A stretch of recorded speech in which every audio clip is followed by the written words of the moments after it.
Hello everyone, today we talk about medieval Normandy and of its duchy.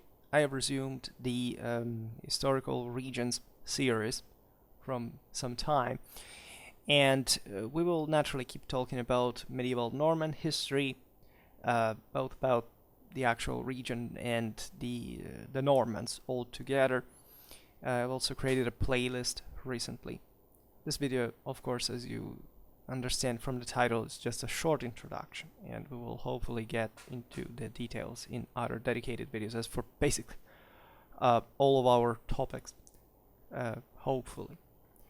Now, the medieval Duchy of Normandy, of what would have become from the time of, in fact, of Duke Richard II, initially being actually the County of Rouen, dates from the early 10th century. At this point, the king of the Western Franks granted territory in the lower Seine Valley to the Viking chieftain Rolf, who had settled with his followers around, in fact, the city of Rouen, that became the center of the duchy historically.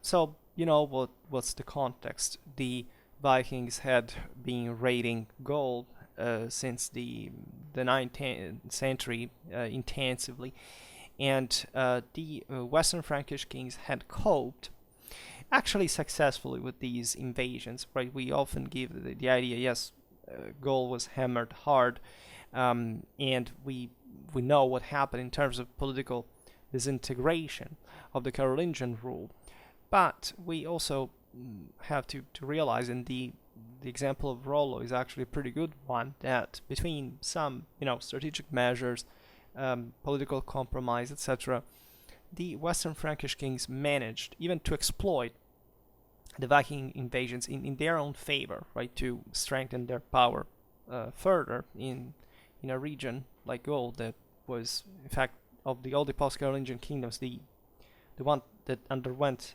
the earliest and the quickest, in fact, the political disintegration. The Normans were taking advantage of this, Gaul being rich, populous, and easily accessible, especially from the rivers. So the Seine Valley, as you know, had allowed also the Viking siege of Paris at a point, which failed. But anyhow, the Norman threat was a quite consistent one. So it was important to seek compromise with these pirates that didn't have originally much of a broader project of conquest, and then effectively, in the case of Western Francia, wouldn't really succeed. I mean, the settlement of Rollo being effectively the largest in political type, fundamentally, as a form of occupation that ever took place in Gaul.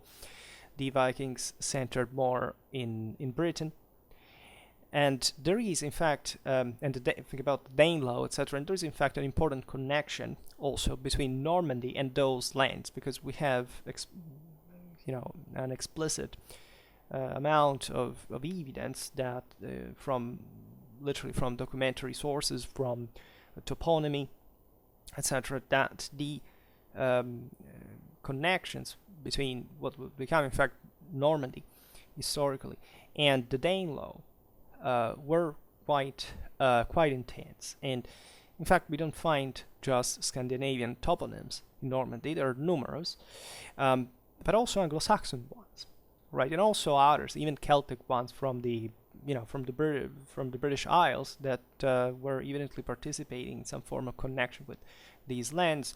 Think even about Brittany, it was just next door to Normandy and had retained a degree of Celticness after the Anglo-Saxon invasion of Britain. Naturally, however, the majority of toponyms are Scandinavian in origin. The same Rollo was, we don't know whether he was Norwegian or Dane, but probably the majority of his followers were Danish, but surely we know there were Swedes among them, and even more, as we've seen, Celts, even Slavs, or even same Romanized populations at some point, like the one of the same Gaul, right? In fact, as we will see, the settlement of Rollo wasn't much a broader compromise between, I don't know, the Frankish kings and the Vikings, right? It was a compromise in between the Frankish kings, the Frankish counts, the Vikings, etc., and a very complex system that must be understood in the contingency of Western France.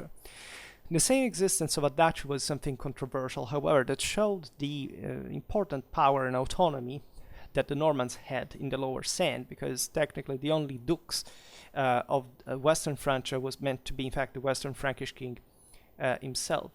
Instead, Normandy, like other areas, think about the Champagne, the Anjou, etc., the Ile-de-France, what made up the former Neustria, that was the core, in fact, of Western Francia, factually, came to be like a powerful lordship on its own, as you'll see now. So, of course, the Normans gave the name to the land, Nortmannia, the lands of Northmen, as it came to be known.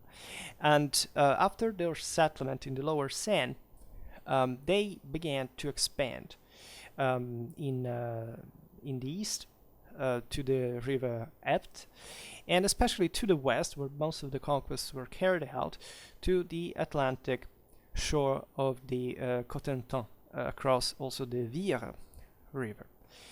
And if you look on a map of what the Norman dukes practically ruled, well, this was roughly overlapping with the diocesan boundaries of the ecclesiastical province of Rouen, which had been drawn since the times of the Roman Empire. So naturally, Gaul had its own political, administrative coherence. This area was, I can say it was particularly developed, but again, it was rich in resources. The Normans had definitely many advantages deriving from the occupation of this land in a broader international and strategic guise. And in spite of what had been traditionally the Viking destructions carried out, especially against the monasteries, the abbeys, but also against the cities that, however, were not destroyed entirely during the Viking era, the Dukes of Normandy resumed actually a great political, ecclesiastical, and economic development during their own territorial expansion, so that by the mid-11th century, Normandy represented a dynamic, coherent state that fundamentally was to evolve also in one of the most updated and modern for the Europe of the time, with an important central control. Right, the idea of the duchy, as they're saying before, stresses the faculty of command, right, of a military occupation originally that had allowed, in an area that probably was not so radically feudalized as others in the Frankish hinterland, etc., and as bit as it would be for the Normans in England later on, a bit more of political social engineering in terms of defining a more functional and concentrated power, as opposed to the most decentralized and fragmentary one that was kind of the norm in continental Europe by the time, especially in the Western Frankish kingdom. So as we know, in 1066, the Duke of Normandy conquered England, laying the foundations for a cross-channel dominion that would fuse the Norman customs and language with the Anglo-Saxon ones. That was already essentially an Anglo-Danish system, and of course the Normans maintained throughout all this period the broader connection with the North Seas and Scandinavia and beyond, actually, marking at that point a turning point in the history not just of France and England, but fundamentally of Europe and of the world entire. It's recognized widely as one of the defining moments in Western world history. And today we will talk just about the Duchy of Normandy per se. So we will not. So we will stay basically in France and England.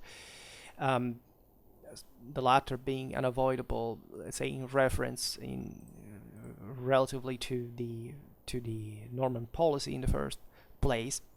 But of course, and we made other videos about that, during the 11th and the 12th centuries, the say Norman adventurers that were operating, however, not as a as a representatives of the Duchy of Normandy. These were private contractors that were roaming the world, right? As you know, sought their fortunes, carving dominions in many different areas, in southern Italy, Sicily, the Holy Land, beyond, also in Africa, in other areas, and here we should make, say, a digression what in fact Norman means, because that's actually just a synecdoche. There were Flemish, there were Bretons, there were people from the same Germany, the same Italy, that were seen and called the Normans, right? So, but that's another thing. In any case, I made some videos explaining this, and we don't need to do it for talking about the Duchy of Normandy per se. But it's important to stress, on the other hand, how the term, the vague nature of the name Norman actually does stress the connections that these people had with one another across this broader north, right, from the Caspian Sea to Spain, wherever they permeated, mostly spreading in fact as contractors. This was the kind of primitive Northern European youth going in search of fortune, fame, and wealth in the richer south, and achieving that through its warlikeness.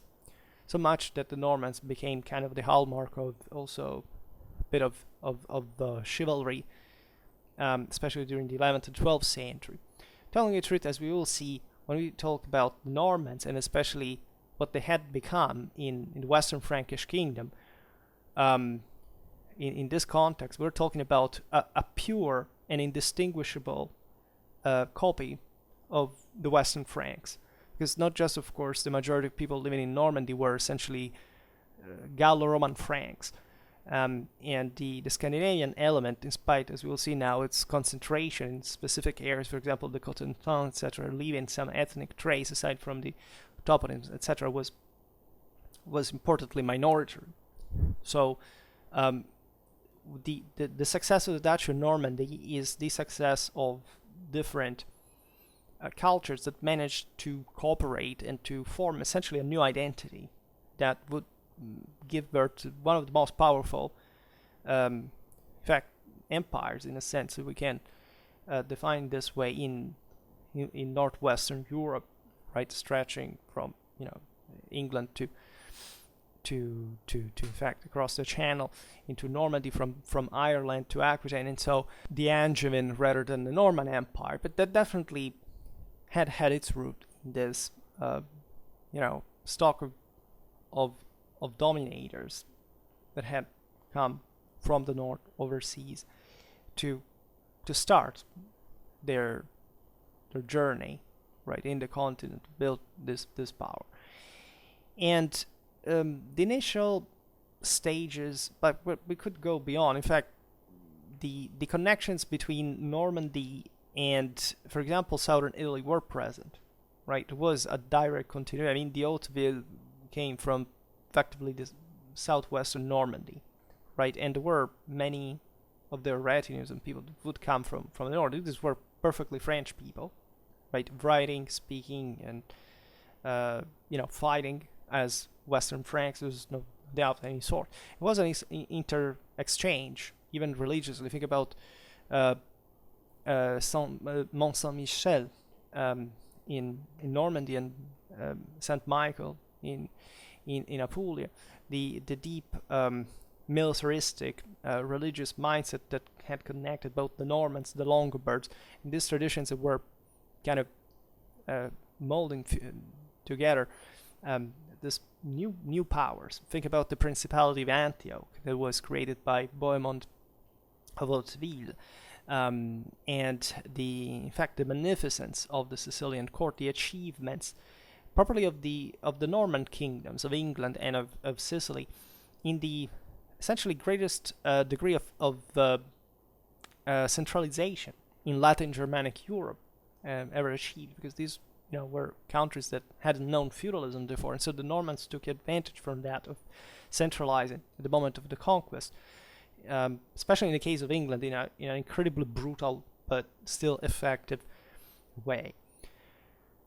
We don't know that much, as it's obvious for the 10th century, about the initial stage of Norman settlement in the Lower Seine. Naturally, Rollo had not been the first Viking to settle in the area, right? Especially the Viking era had this kind of important transformations, probably in the nature of the Viking expeditions. Initially, they were just like, pretty scattered, uncoordinated, small raids, right? Very often coming back to Scandinavia during winter. Eventually, I mean, think about the Michael Heer, like the Great Army in Britain, and this massive expeditions. The one of Rollo was, as we've seen, kind of the most consistent in terms of those who would eventually settle as a with a political continuity in Gaul. But surely there were some other groups that were already there, and they would keep coming, in fact, even after Rollo, especially from the Danelaws we were saying before. And there is extensive, even archaeological evidence of this, right? Swords made in England, etc., brought there. So it's obvious that also the connection with the English kingdom was notoriously very old, right? So that this Norman dominion stranded across, kind of was in fact already a kind of an Anglo-Danish, Frankish reality altogether across the channel. What we know is traditionally is that the Viking leader Rollo met with King Charles III, the Simple, at Saint-Clair-sur-Epte in 911 to accept baptism, so to accept the full integration in Roman Catholic spirituality, performing the homage, so the vassalitic beneficiary rite, we could say, that was all one in a spiritual sense, to become, in fact, the first ruler of Normandy, known as the first Duke of Normandy. This in times where also names like Count, Duke were floating, like we've seen it even the video about the Duchy of Burgundy, right? This was was not a feudally crystallized set of titles. It depended kind of the nature of this. These titles were also not quite hereditary yet in theory, so they could be equally in theory kind of taken away or modified by the king in some way. But the whole story is somewhat shrouded in legend, right? More concretely, we know that a charter dated in 918 indicates that the Frankish king granted to Rollo and his retinue only some unspecified territory around Rouen. Consider that there was definitely a divide between kind of people just come literally from Scandinavia and what was possibly the Frankish continental reality. But it's obvious that they had some kind of military nature of occupation forces that had to cooperate in theory again with the king. Naturally, they had come there to establish their own dominion, but they were of course intelligent enough of the Frankish affairs to understand that a connection with the monarchy was advantageous, was a further legitimization of their position. The Franks didn't like these people, but nor these people liked the Franks, but everybody finds an agreement at some point.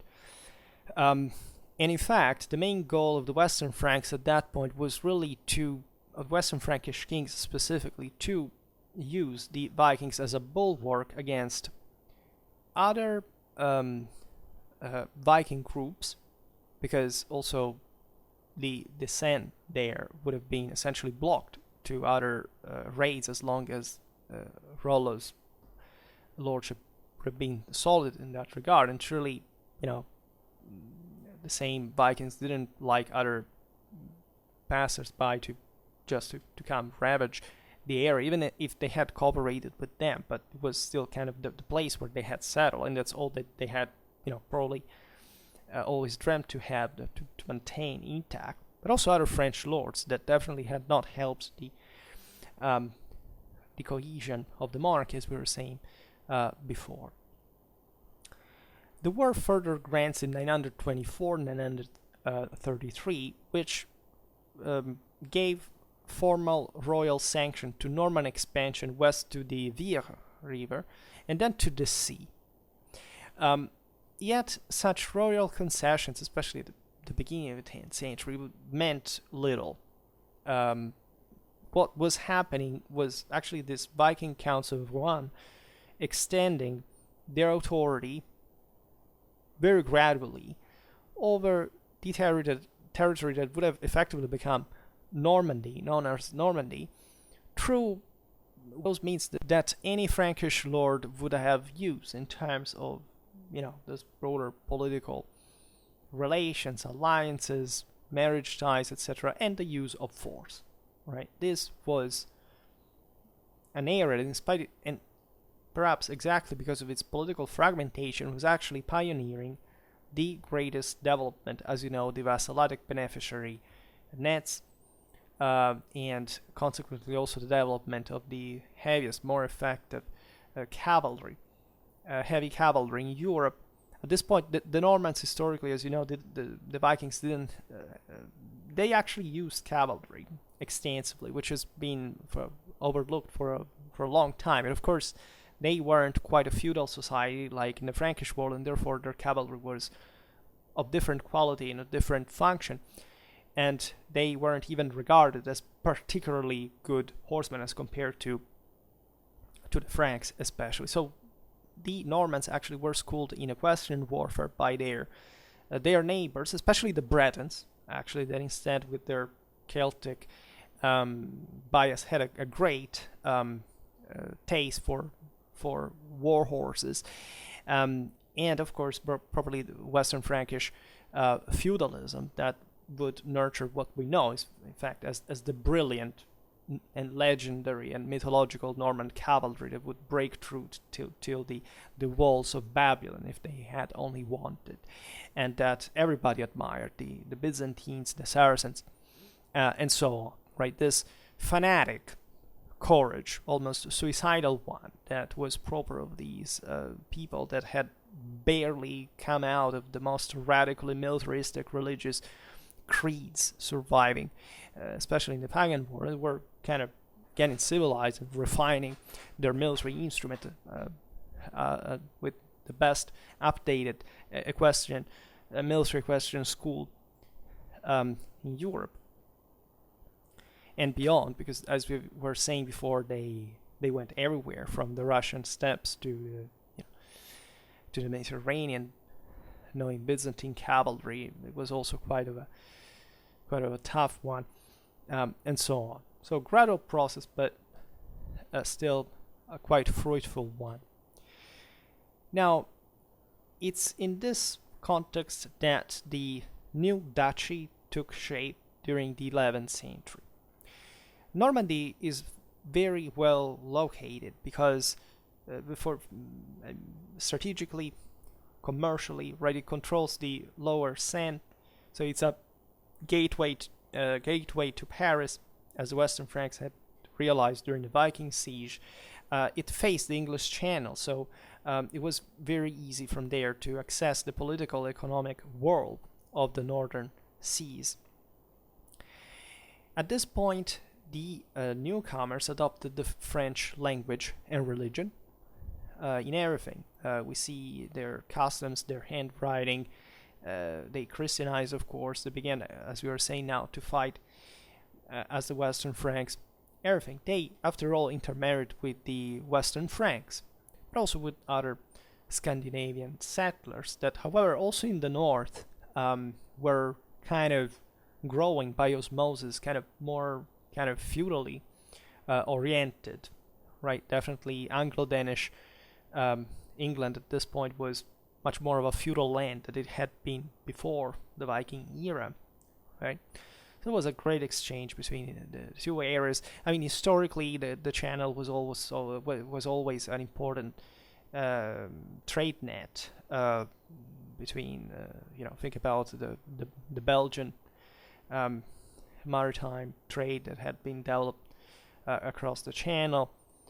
Then it remained under the Romans. Still, the Merovingians and the Anglo-Saxons traded extensively. So the Normans, in a great measure, with the controlling the mouth of the most important Western Frankish river, and with what would have been the capital of Western Francia, de facto already was, were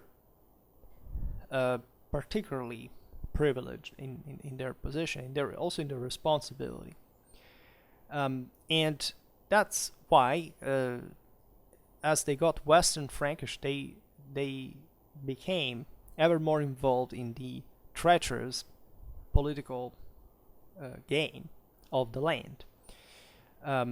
Generally speaking, the Norman position was the one of homaging all the various Western Frankish kings, because they didn't have any interest to inimitate them, right? The Western Frankish kings were playing actually a much larger game than the Normans. Were also the larger power, but exactly for this reason was no interest to harass each other, as long at least that the Capetians managed to consolidate their power, as we will see, and starting to bully the Normans, trying to get back Normandy, and failing, by the way. War naturally was a normal thing everywhere. Like, these people were just properly happy of making war every year.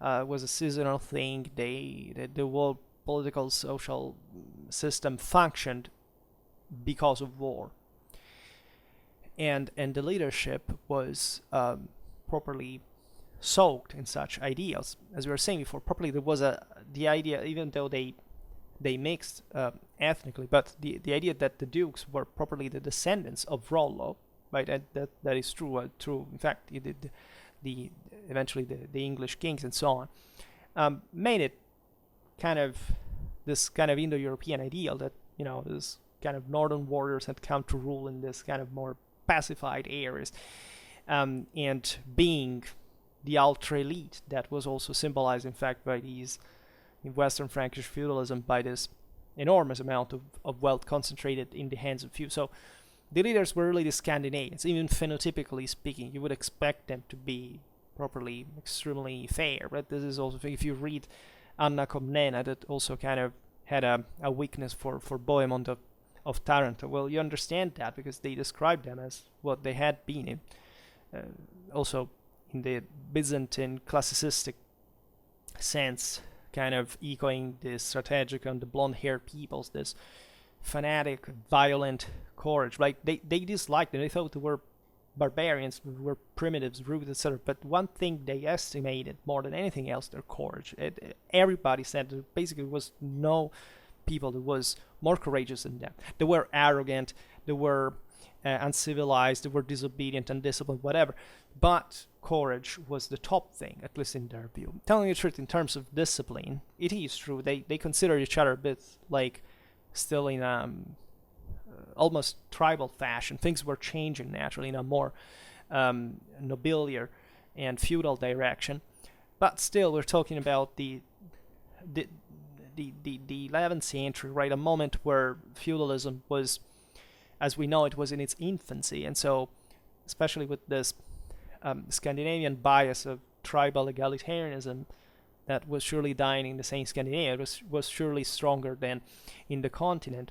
All these barons, famously enough, in the Duke's retinue were extremely cocky, arrogant, ultra radically violent, and kind of psychologically, I don't know how to define them. People that to become what they were, they had to be mentally destroyed and rebuilt to become pure killing machines. We wouldn't blink an eye, butchering literally every single human being they would find in front of them. This was basically what they had to be, also to maintain control in a world like that. And these were the Normans, really. The Norman expansion and assimilation received a setback already by the mid-10th century, though, when the Duke of Normandy was assassinated, in fact, in 942 by the Count of Flanders. These were the neighbors, right? Actually Western Frankish king, the Count of Flanders, the Bretons, and so on, because they wanted to reoccupy, to simply conquer the land. But and 2 years later, the Normans, in fact, were attacked by the same Western Frankish king Louis IV and Hugues le Grand, Duke of the Franks. In the 60s of the 10th century, the Counts of Anjou, Flanders, and Blois-Chartres attacked Normandy together with King Lothair. Right, so it was a major attack, concentrated attack against Normandy. But the Normans managed to resist around Rouen, that had remained and had consolidated as de facto the center of their ducal dominion, and really successfully resisting and emerging as a permanent territorial entity under the rule of William Longsword, the son, Richard I. William Longsword was the son of, that had been assassinated, the son of Rollo. Richard I, 942-96, and his son, in turn, Richard II, 996-1026. We can say that at this point, Normandy was really consolidated as a permanent territorial entity. I mean, independently from the dynastic criterion that could have, if the line had gone extinguished, as also, it happened in other instances. Think about the same Kingdom of England. The feudal custom would have probably brought to a substitute of somebody else coming to rule. I mean, that's what happened with the Angevins later. I mean, in the same Normandy. But the polity as such, I mean, the fact that it was a Normandy, a political entity with a power on its own, with a territory, clearly outlined, that was a major, in fact, the dominion within the Western Frankish kingdom was by that point consolidated, and maintaining this quite fascinating mix of Scandinavian and Western Frankish heritage. The Vikings initially were pagans, as we know. Surely there were some Christian Vikings already, in Rollo's retinue by some standards. The pagans really didn't care very much about having Christians among them initially. It's just the Christians wanted to turn them all into monotheists, rather. And the Dukes of Normandy, of course, played very cleverly also the ecclesiastical card, because they reinforced episcopal power in the duchy. The 6 bishoprics under Rouen authority were re-established, given important monasteries, what were a very sound investment because they had immunities over them, were not private property, and they were connected in this sense to the ducal family, were restored, right? And this is important because the Normans had been the same ones who had destroyed many monasteries before, because of the riches, etc., mostly, rather than ideological reasons. And both Richard I and Richard II encouraged this ecclesiastical revival. They consolidated the ducal control on these ecclesiastical foundations by calling charismatic churchmen from outside Normandy, that is to say, trying to connect these people really to their ducal rule and not already to some kind of baronial ambition in the land, so that they would not be they would be really a ducal pawn and not a baronial one, right, in a privatistic sense. And they, of course, used these clergymen to reinforce the ecclesiastical administration, also to carry out some sort of reform within their own duchy, because those were the times of the instances for reforming of the papacy that was heading towards a monarch, the reforms and the monarchy. During the reign of Richard II, also some more defined secular administration took shape. Up to that point, the only administration was actually the sword. Let's be honest. Of course, there was some sort of broader administrative capacity, even connected to the same military force. Think about the logistics of the heavy cavalry and all. It was an impressive thing, as even just the Conquest of England famously shows, with Byzantine carpenters called from Constantinople having an enormous effort, especially for the horses, because horses eat and drink an incredibly freaking lot, which is almost unbelievable, right? And if you want to make war with them, you have to provide for all their needs in that sense. And there was also a process of political and social stratification, for which feudalism was in fact taking shape, with a network of counts and viscounts emerging. The viscounts were a bit traditionally in post-Carolingian Europe the lords' guys that were sometimes even of servile origin, and sometimes had it even better than the free noblemen, because they were entrusted, given their bond, unavoidable bond with the lord, without which would have been nothing. Important, the administration of castles, of land, and then very often they would manage to emancipate over the long run and becoming also noblemen on their own. This bound together the naturally ducal power and not just with the vassals, but with the same Western Frankish kingship, because they were playing by the rules, by the system that allowed them to enter in a broader Western Frankish policy by that fashion. Richard II was followed as duke by his son Richard III, 1026-27, and Robert the Magnificent, 1027-35. Robert died while returning from pilgrimage to Jerusalem, which is quite common, even if it was in Islamic hands, and the Turks would basically take over the place soon. And the Normans were quite involved in this because, given their military attitude, they regularly served as contractors in Europe to escort the Christian pilgrims to the Holy Land and back. It was all a very important organization that actually the Seljuk conquest of Jerusalem, that didn't stop pilgrimage at all, but actually contributed to better defined organizationally as a business entrepreneur. In fact, the Guiscard, the Hauteville, started as contractors in southern Italy, exactly from that milieu.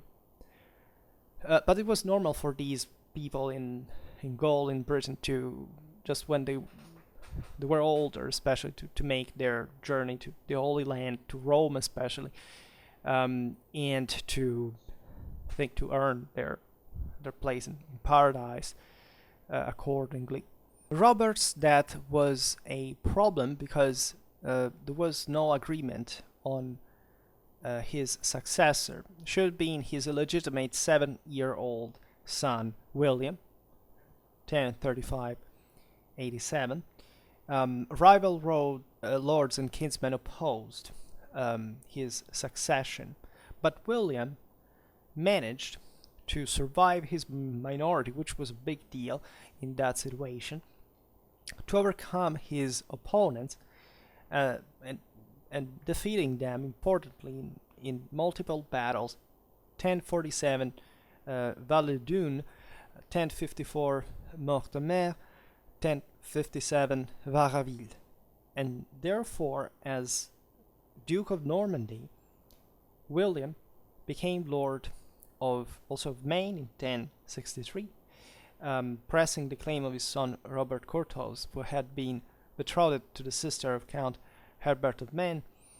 And 3 years later, on October the 14th, 1066, William's army defeated Harold Godwinson at Battle Hastings, seizing thus the crown of England. So becoming factually one of easily the top most powerful people in Europe. Now, this event is, as you understand, of pivotal centrality.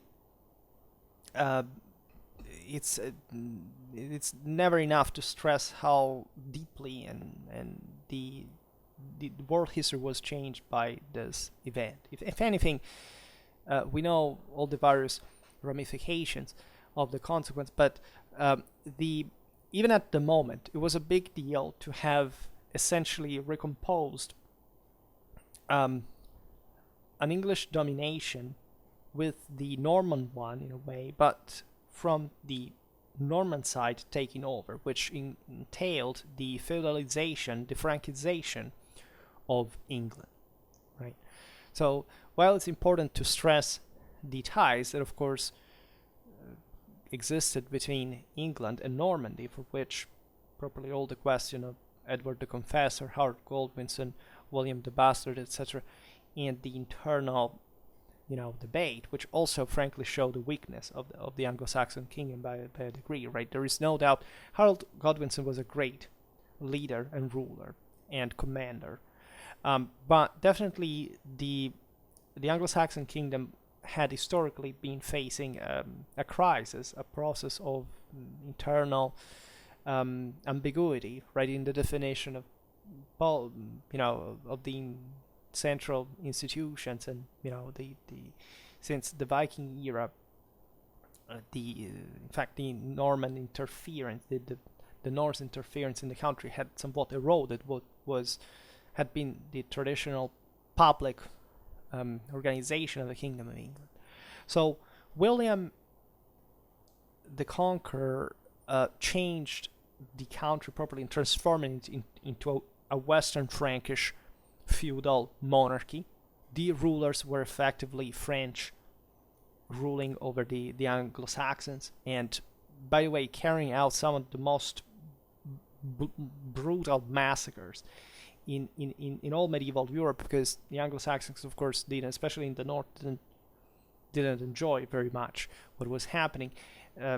England historically was, more functional, as you know, politically, administratively in the south, and in fact, on the Channel, where they were also more connected with Normandy, but the north had never quite been so agreeable, let's say, in favor of Wessex, and even though the country did exist, had taken an important shape identitarily, traditionally, and in fact much of Anglo-Saxon administrative practice that by the Norman conquest was very advanced. It was one of the most advanced in Europe.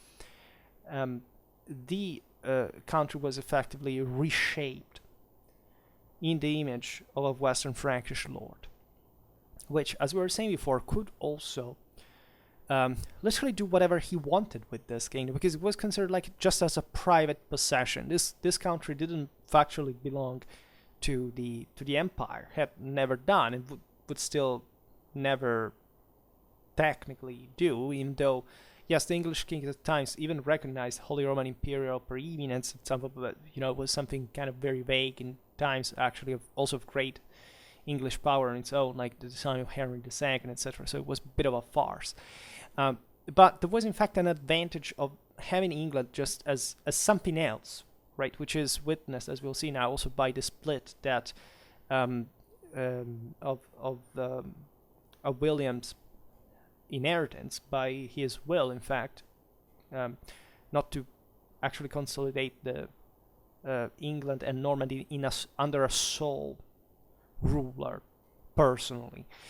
And this would create some problems that that would have been inherent a bit in the broader feudal instability of those times. The point being, though, that while the conquest of England enriched the Norman aristocracy, since the new kings rewarded his supporters with lands and titles of the defeated Anglo-Saxon nobility was taken out. There had been some fifth columns of the Norman invasions in England. Factually, the conquest would have not been possible without some Anglo-Saxon support. And easily, even at Hastings, the Anglo-Saxons could have won, famously enough, but that's yet more of a tactical contingency. But politically wise, there was that sense that this broader recomposition between another sole ruler could be achieved, because Normandy just seemed to be a better option in some ways. At least it seemed at the beginning to those who supported it from England. In any case, the new lands were not really treated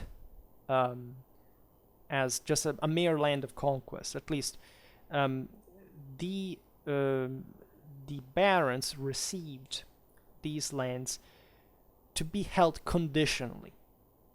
This was very important because up to the Norman conquest of England, the ducal administrative and institutional system did not contemplate much regulation. At this point, instead, William imposed, with iron fist, properly the conditions for which the Norman barons had to control the newly conquered lands. That is, in exchange for a specified number of knights to serve the king, and still exploiting part of the Anglo-Saxon administrative system to check the all power of the barons. We made a video just recently about this that would give essentially up to John of England, the Magna Carta, the defeat of Bouvines, the English kingdom, one of the greatest centralizing potential in history. That things were reversed paradoxically in the opposite direction from that moment on, but that potential was set in great part properly by William's political action, with the conditioning of the vassalitic beneficiary enfeoffment, in fact. This was the principle of contractual military tenure, the underpinning of feudalism.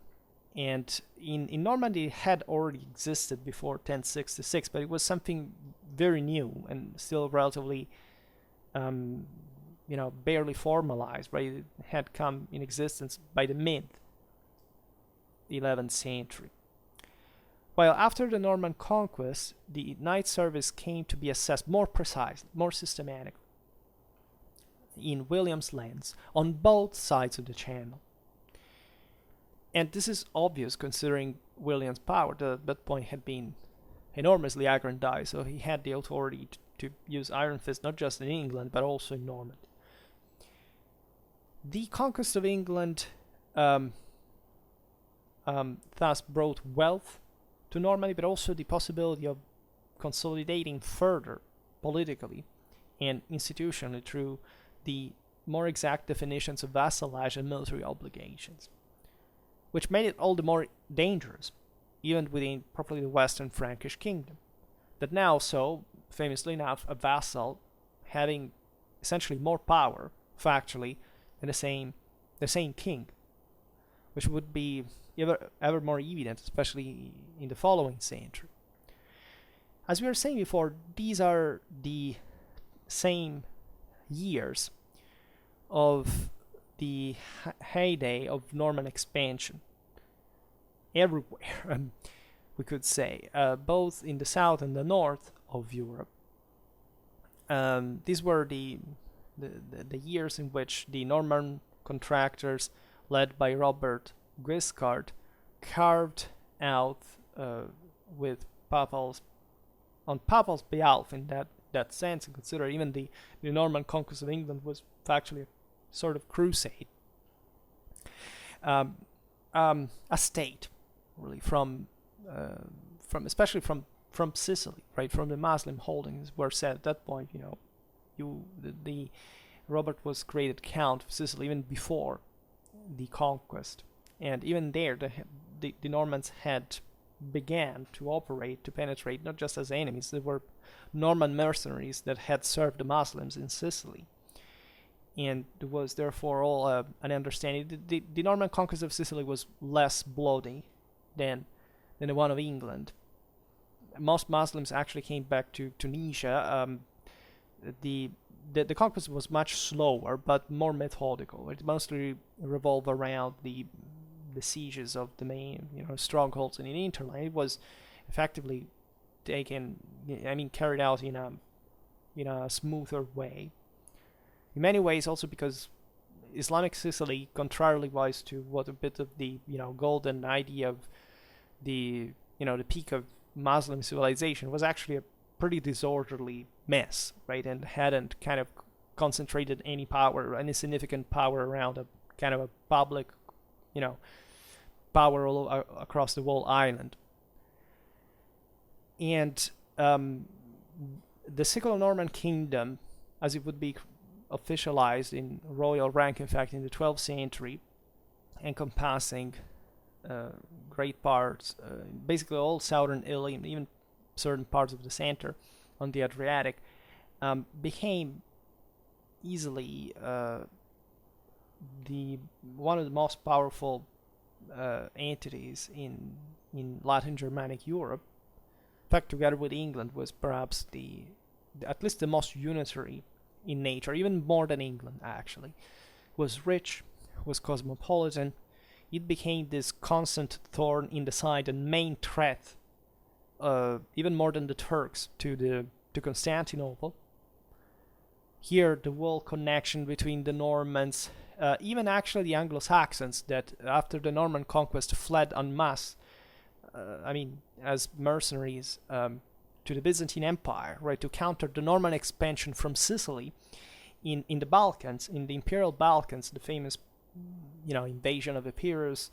There are some symbols of the same Draco, the migration era banner standard from Central Europe the Germans had brought. Is showed also on the Bayeux tapestry, is to be found in today's Albania, dating exactly from those years, because probably those were symbols brought back again, either from, not necessarily just from the Anglo-Saxon refugees, but just of the many Scandinavians that from the Rus had served Constantinople, the Varangian Guard, had simply settled, migrated in the Balkans, which is very often overlooked. There is a very important Norse element scattered here and there from those years that just we can't document satisfactorily from a documentary, properly from a historiographical point of view, because we don't have so many information like we have in the West proportionally in those areas. But we see, even just ethnogenetically, in other traces. So that tells you how interconnected the world was. This was the same world of Crusades, of course, where the Hauteville carved for themselves the Principality of Antioch, as we were saying before, etc. They even came to rule over essentially the Tunisian, Libyan shores from Sicily, etc. And the warriors from Normandy also fought in other theaters, such as the one of the Reconquista. Sometimes even not, as we were saying before, they didn't have to be under the Hauteville. In for example, among the Crusades, we know that there were many Normans serving the Byzantine army, but also the Turkish army. Sometimes we made video showing that, so we could really find them everywhere, up to the Caspian Sea, in the most unimaginable places. They were everywhere. They were just mercenaries going around in search of fortune. And albeit these conquests in the Mediterranean had little impact on the Duchy of Normandy, because again, they were not really representative of it in any way. They were just people that sometimes didn't even come from there. But let's say the Norman identity came to be mythologized in a way to boast such exploit also as champions in chivalry, etc., and this idea of conquerors, of winners, of triumphers, right? And surely there was as we were saying before, also an exchange between Normandy and southern Italy. We see that there were presents, exchange of things like that, and yet a difference did exist because especially the Normans of Sicily were considered by the French, by the Germans as poulains, as bastards, as sort of as if they had kind of being corrupted by living so close contact with the infidels, with these traditions, etc. It was a bit of a bias. Telling the truth, the splendor of the court of Roger II of Haute-Vigne, right? Roger the Great, and one of Norman rule altogether in the Siculo-Norman kingdom weren't met properly even by the Normans of England. When William the Conqueror died in 1087, the realm was divided between his two eldest sons, Robert Curthose, who received Normandy, and William Rufus, who became King of England. And Robert, in order to finance his participation in the First Crusade, entrusted the duchy to his brother for a loan of 10,000 marks of silver in 1096. Robert returned 4 years later. William II, William Rufus, was dead at that point, and their younger brother, Henry I of England, in fact, had seized the kingdom and was about to fight for seizing Normandy as well. So war broke out between Robert and Henry until the latter took Robert prisoner in 1106 at the Battle of Tinchebray. England and Normandy were thus reunited under Henry I, who was a quite effective ruler. Robert was kept by his brother captive for 28 years. During this time, the Norman government became more elaborate, further centralized. We're talking about it in that recent video about royal power in the Kingdom of England in these years. Royal justice extended its scope, especially to exactly check the baronial excess. And the first Norman exchequer kept systematic account of royal revenues. Henry died, however, in 1135, famously with no surviving male heir because of disaster. The white ship that had shipwrecked, in fact, with his successor on board, lots of other noblemen, and this would essentially bring to the end of the Norman dynasty in England, because both the kingdom and the duchy were contested between Henry's daughter, Matilda, and her first cousin, Stephen of Blois. Stephen won the throne. However, the war lasted for almost another 20 years, and in 1141, Matilda's husband, Geoffroy d'Anjou, invaded Normandy from Anjou, that is just in the south of it, so it was kind of properly a French affair, and spent 3 years to crush King Stephen of Blois' party before receiving in Rouen, so traditionally, the title of Duke of Normandy. And in 1150, Geoffroy passed, by the way, the ducal title on to his 17-year-old son, Henry Plantagenet. And when Henry's father died in 1151, his son inherited Anjou as well. Later on, actually just 1 year after, he would acquire Aquitaine and Poitou by the marriage with Eleanor of Aquitaine, that had already been married, by the way, to the Western Frankish king. So in 1153, it was extremely rapid if you think about it. It was all a dynastic process.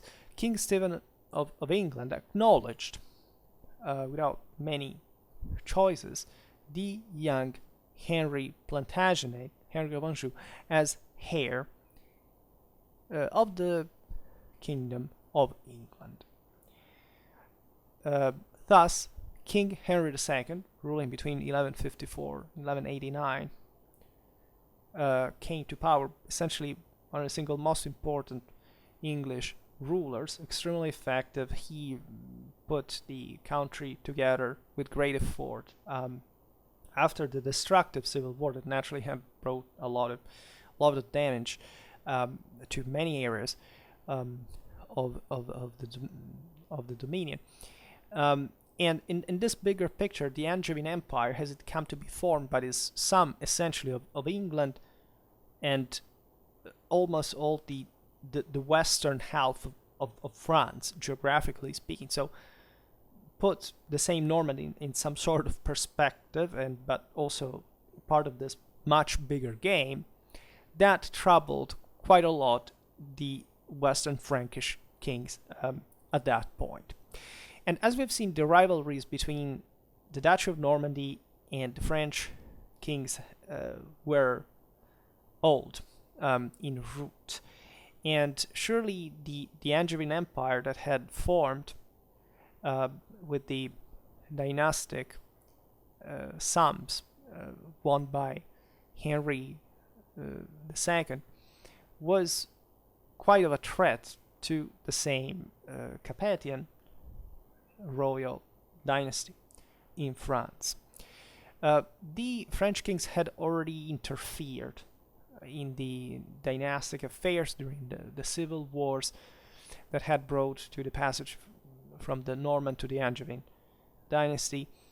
In England, for example, Philip I of France had supported Robert Curthose in rebellion against his father, and Louis VI had backed William Clito, Robert's son, against Henry I. Henry II represented the greater threat ever posed to the Capetians that ruled loosely, mostly just from the Ile-de-France, and that, however, were consolidating from there, and the extraordinary resources of the land and the very clever military and ecclesiastical policy of the French kings, say an important power that could dismantle effectively the Angevin Empire that, yes, was very big, but also in this sense, by 12th century standards, difficult to manage, given that it was, again, a feudal system mostly based on decentralized government. England being, however, importantly centralized, really more than France. So Louis VII of France, 1137-80, and his son Philip Augustus, 1180-1223, fought relentlessly to undermine the Angevin Empire. I made a video, multiple videos actually, last autumn on the significance of the Battle of Bouvines, and also made multiple videos in general on the rise of the Capetian monarchy, and so also the defining clash against the Angevins. So, as you know, this was a moment of intense wars that also defined further both the Kingdom of England and the Kingdom of France as factually the most advanced monarchies in Western Europe, the most advanced feudal monarchies that would remain such factually, also up to the end of the Middle Ages. Henry II's son, Richard the Lionheart, 1189-99, was a great commander, a courageous knight, as still kings had to be at the time. Really warriors. Still we were talking about archaic, primitive times. Still, where the king could really and really must risk his own life on the field in order to score successes politically, internationally. Managed with difficulty, by the way, to check the ambitions of the French kings, building the famous and almost impregnable Chateau-Gaillard was a masterpiece of military engineering of the time that was in fact on the Seine, blocking the route to Rouen, and the Lionheart also managed to defeat the French royal forces at the Battle of Courcelles in 1198. Then the Lionheart, as you know, prematurely died during a siege, by the way, and his younger brother, consider that these were the children of Henry II, as you know, from the same father late reign, they had began to complain about the inheritance. War had broke out once again, so the situation was not sounded brightest. In any case, John, that is often was actually a capable king, surely better than Lionheart, politically wise, in spite of all the blame and stigma because of the broader failure, etc. But he managed actually to maintain control. A situation that could have easily degenerated much worse than it did, considering the circumstances. Put up a fight with the French kings that, albeit with alternate phases and with the ultimate defeat, really posed an existential threat to the same Capetians. At that time, Philip II Augustus reigned in France, so also here one of the greatest rulers in medieval history, who found a legal pretext to invade Normandy, that at that point was still basically the key French land of the English monarchs, because the others were from just in the south, whereas Anjou, Poitou, they could be reached by sea, etc., also Aquitaine, but they were more distant. Normandy instead maintained its political and strategical significance, and also its wealth, because it was an advanced land. By this time, Europe was booming, as we have seen. Also the same French monarchy now was becoming really a major compact power, really reclaiming the various lands of the kingdom back, including with Normandy, given that the Seine was the obvious waterway to control there, to confer in northern France an enormous power, additional power to the monarch. So, as you understand, the English king, not as English king, but as the Duke of Normandy, technically held his French lands as the French king's vassal, right? So, these are paradoxes, of course, that existed in feudal Europe, would keep happening till the Renaissance, which, I don't know, the Duke of Burgundy was also Holy Roman Emperor, and thus the French king would call him would summon him. And see, here it was the same thing. John was bound by feudal law to come to Philip's court when summoned. And in 1202, when John refused to appear in court to answer Philip of his charges, his disobedience justified the confiscation of his fiefs. It was considered basically a traitor, and it was legal.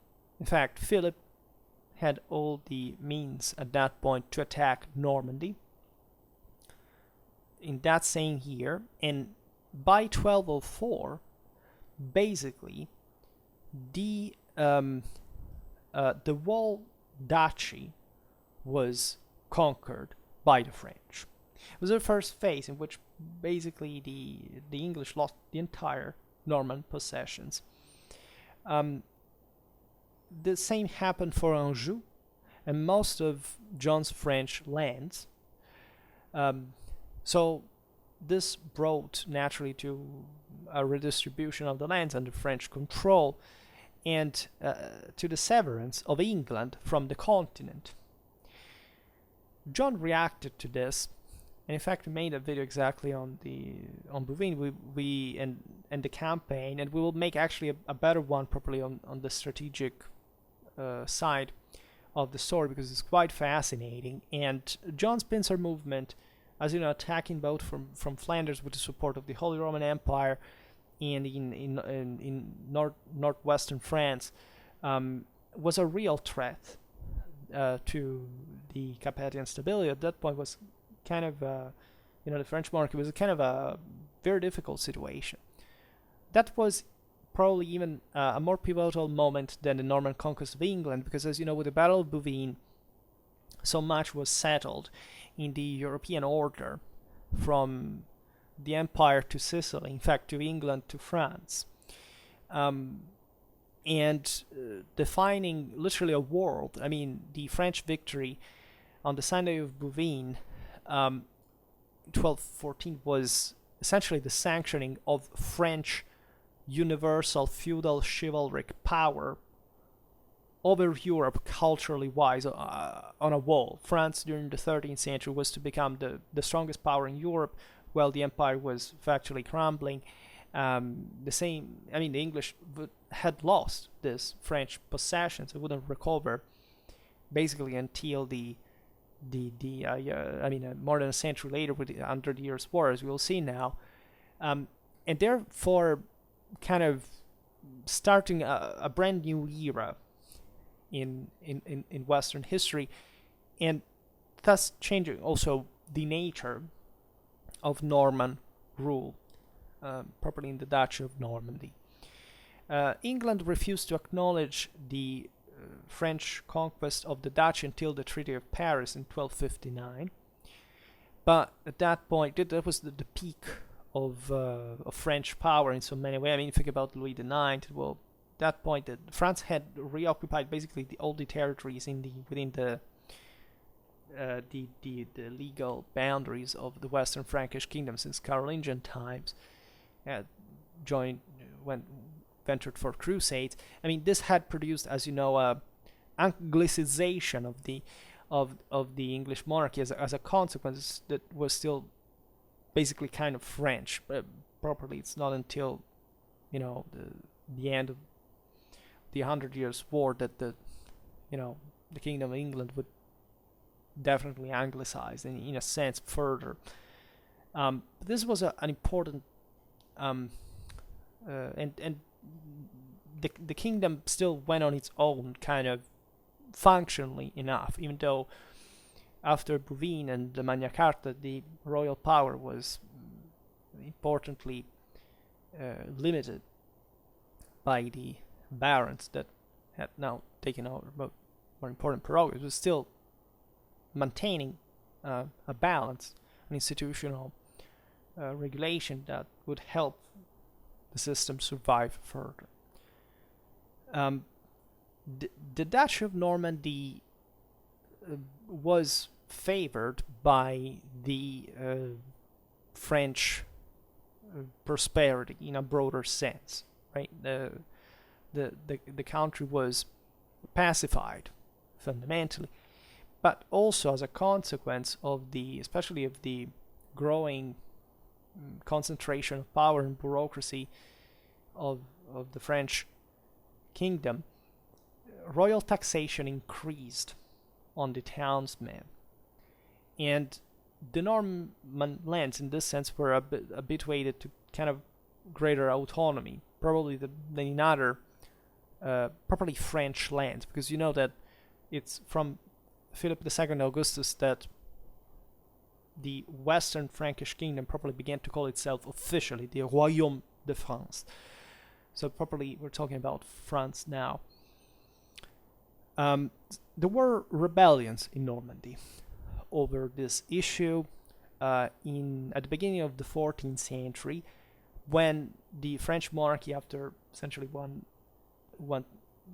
century of splendor, was now suffering of the broader contraction of Eurasian economy and demographics, and given that it had such a already cumbersome state, right? This thing began to kind of not collapse, but say it was shaken, and that's where the English would take advantage of that by striking it at the heart with the 100 Years' War. And 1315 is an important year because that's when King Louis X of France issued the Norman Charter that guaranteed against excessive taxation, promised the Duchy a sound currency. So this was a French measure to ensure Norman obedience by the enlargement of the ducal autonomies, right? And so this Norman charter is intended a bit like Normandis Magna Carta in a way, because as a symbol of political liberty and right. And this witnesses naturally how active and prosper the same and powerful the same Normandy still was within feudal France, for also being such a close land to the center of royal power, right, and still being able to afford such political leverage, even in a time where it was fundamentally subjugated. The series of wars known, in fact, as the 100 Years' War, 1337-1453, would see Normandy put at the center of the situation. The war for the region began in 1346, when Edward III of England invaded the duchy. I mean, it would be the gateway for France, at the invitation of the Normand lord and rebel Godefroy de Harcourt. The English army laid waste the countryside of the Cotentin, making its way to Caen, which suffered a 3-day sack, which is a hell of a beginning for the war in Normandy. And by the 50s of the 14th century, the English and their allies had basically occupied the most important strongholds between the Orne and the Vire rivers, while Godefroy confirmed the English king's commitment to conquest by bequeathing his Norman lordships to him. So the English came quite directly back in control of the land. In the 15th century, after Henry V's defeat of the French at Azincourt in 1415, the English redoubled their efforts to consolidate Normandy. In fact, by spring 1418, all lower Normandy was in their control. Rouen surrendered in January in 1419 after almost 6 months of siege, while the rest of Normandy basically fell quickly, as basically was no other major center that could resist in the same fashion. So the full English occupation of Normandy lasted for 30 years, which were not easy for the Normans, that in the meanwhile had matured kind of more of a French feeling than an allegiance to monarchs coming at that point from the other side of the channel without any particular connection with Normandy in practice, right? The struggle, after all, was over the French crown altogether at that point. Also, the English needed to finance their war effort by heavily taxing Normandy, and this definitely increased discontent, unrest, and by the late 30s, this was evident by the slipping of the English position. Importantly enough, Rouen became also famously the burning place of Jeanne d'Arc in 1431. If you visit the marketplace of Rouen, you still see the place when she was killed.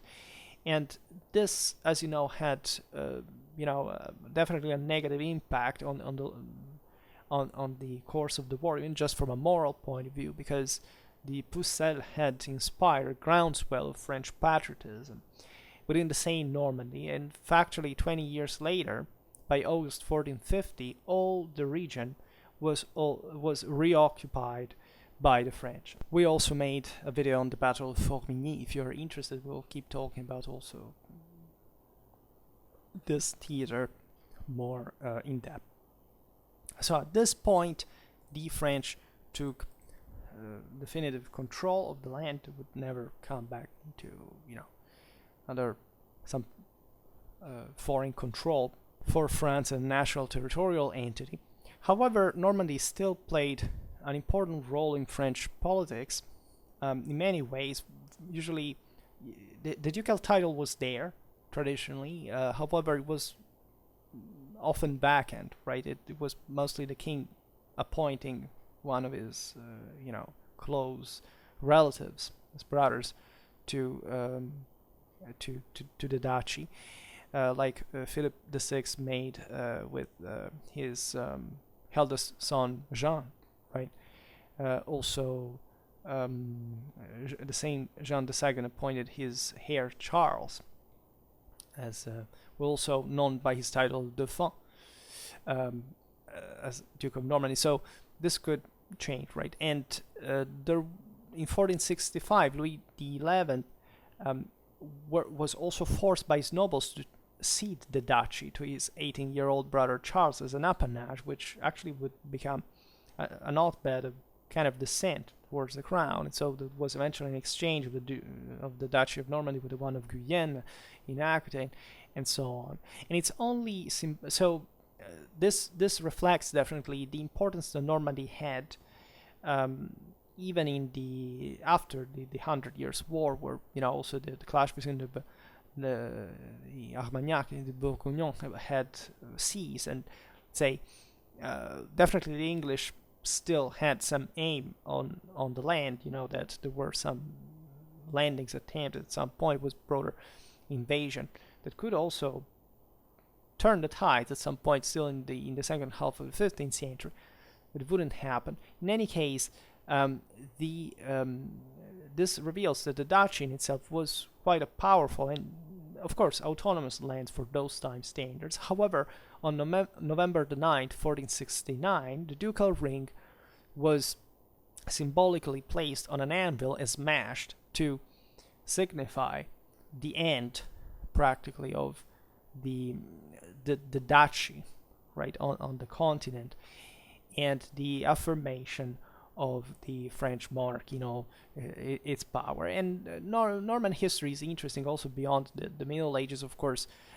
Cities like Rouen would become, but many others, like other ports, especially also in the wars with England, but also the French naval projection in the Atlantic, would have an enormous political and institutional weight, right? Especially cities that were becoming properly the ones leading the maritime explorations and trade and so on, become the cornerstone of the same French monarchic rule, right? Very often also against the nobility and with a fierce competition among each other. Normandy would maintain, given its Atlantic position, an important relevance in this regard. Maybe we'll talk about it at some other time.